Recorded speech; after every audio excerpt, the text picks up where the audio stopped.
3 முடிச்சு 165 நாட்களுக்கு பிறகு நடந்தது என்ன? தமிழர்களின் பாரம்பரியம் பெண்கள் அணியும் தாலி.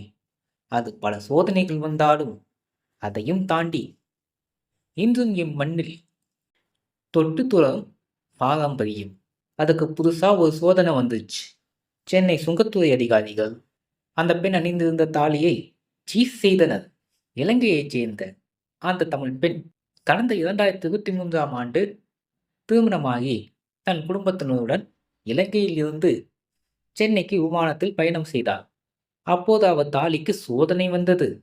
அந்த பெண் அணிந்திருந்த தாலியை பறிமுதல் செய்தது. ஏனெனில் அது கடத்தல் நகை என்று குற்றம் சாட்டி பறிமுதல் செய்தனர். ஆனால் அந்த பெண் தான் அணிந்துள்ள தாலி எனது கலாச்சார மரபு கொண்ட அடையாளத்தை எப்படி பறிமுதல் செய்யலாம் என்று கேள்வி எழுப்பினார். அப்போது சுங்கத்துறை காதில் போட்டுக்கொள்ளவில்லை. ஆனால் அந்த பெண் தன் வக்கீல் மூலமாக சுங்கத்துறைக்கு நோட்டீஸ் அனுப்பினார்.